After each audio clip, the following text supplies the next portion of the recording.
Hello everyone and welcome to our module on bile.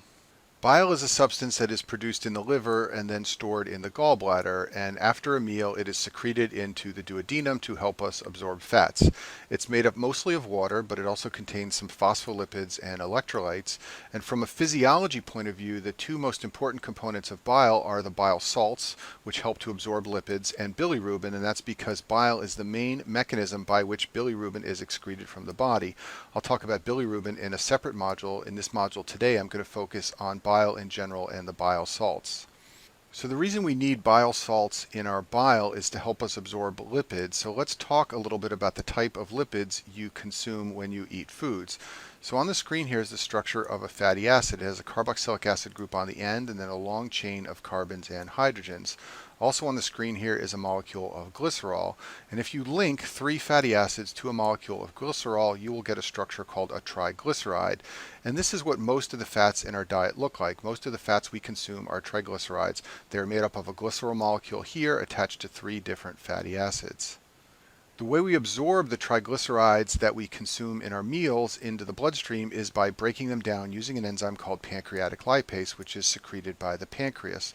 What pancreatic lipase does is it breaks down triglycerides into fatty acids and monoglycerides. A monoglyceride is a glycerol molecule attached to only one fatty acid. When it's attached to three fatty acids, it's called a triglyceride. The problem with what I just showed you is that lipids are not soluble in water, and there's lots of water in our stomach and in our intestines. So if not for the action of bile, what would happen when you consume a meal is that the lipids and the water would separate, like I've shown on the screen here. Pancreatic lipase, which is water soluble, would then only be able to work at the interface between the water and the lipids, and it turns out this is a relatively small surface area. So there wouldn't be much area in which for pancreatic lipase to work, and as a result, fat digestion would be very inefficient. Luckily, we have bile salts, and what bile salts do is they emulsify the lipids, which means they suspend them in the water, and they do this by surrounding lipid particles and dissolving them in water. This makes much more surface area in which for pancreatic lipase to work, and it helps to aid in digestion. If we zoom in on one of those suspended lipid particles on the last slide, what we would see is that the bile salt is surrounding the lipid particles, and it has two portions of its molecule. Each bile salt has a hydrophobic portion, which likes lipids, and that will move towards the inside. I've shown that in red here. Each bile salt also has a hydrophilic portion of the molecule, which likes water. That's this blue portion right here. So what bile salts do is they work as a bridge. Part of the molecule binds to the lipids, part of the molecule dissolves in water, and therefore you can suspend lipids into droplets to give more surface area for pancreatic lipase to work. Substances that suspend lipids like this are called surfactants. And you may know that soap is also a surfactant. If you have a greasy pan, you're not going to be able to dissolve that grease in water, but if you add soap, which is a surfactant, the soap will bind to the grease and it will also dissolve in water, and therefore you can get your pan to become clean. So now let's talk about the chemical structure of bile salts so that we can understand why they have one portion of their molecule that likes water and one portion of their molecule that likes lipids so that they can function as surfactants. Bile salts are synthesized from bile acids, and two of the most common bile acids in the human body are cholic acid and chenodeoxycholic acid, and I've shown their structure on the screen here.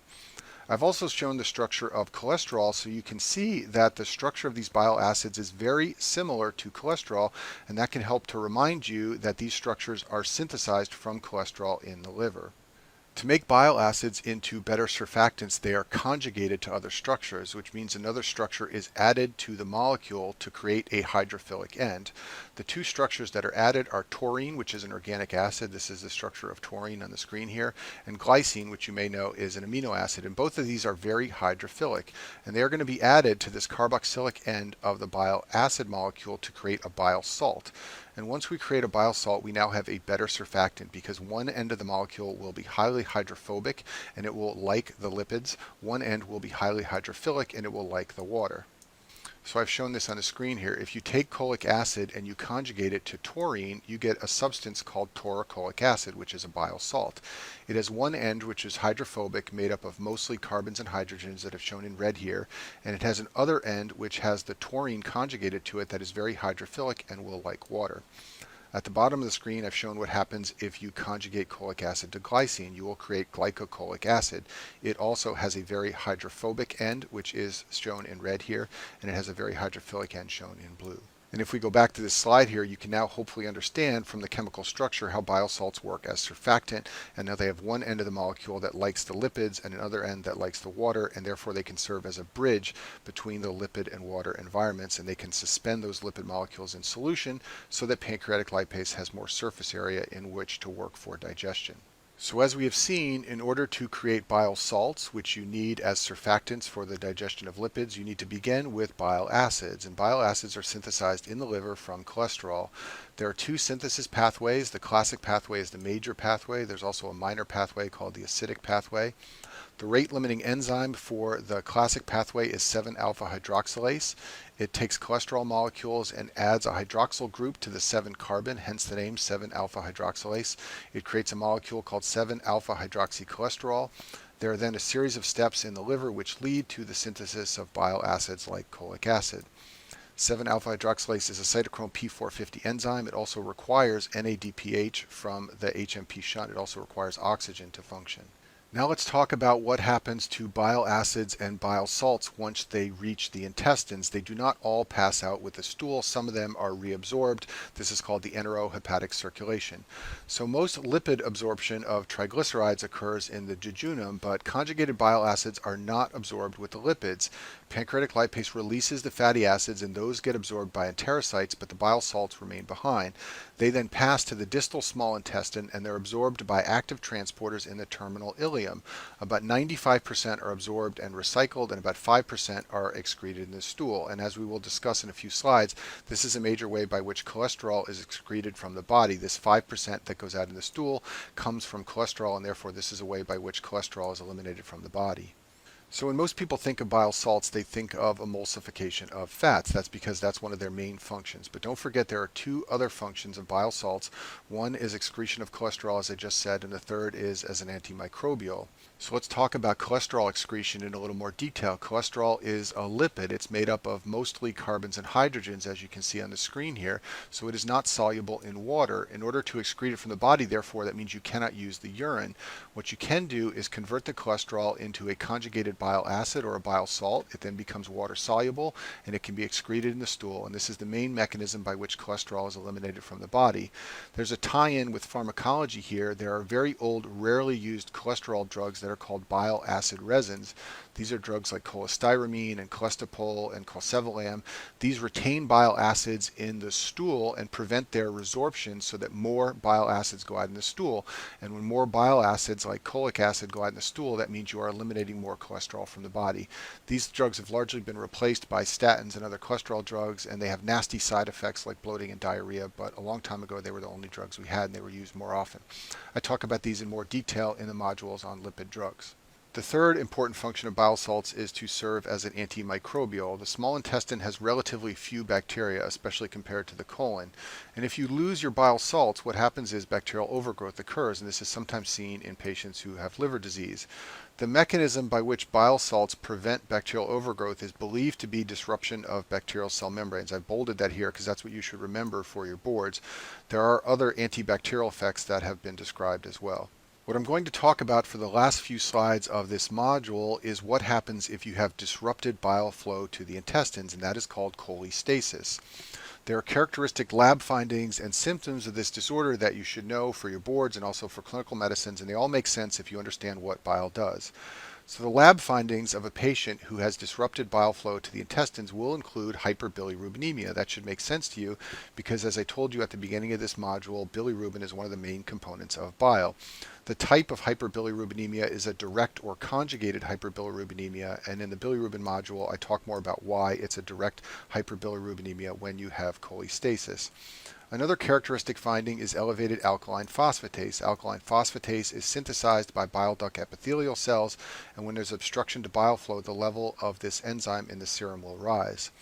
The symptoms of cholestasis include jaundice, which is yellowing of the skin. This happens when the bilirubin level is high.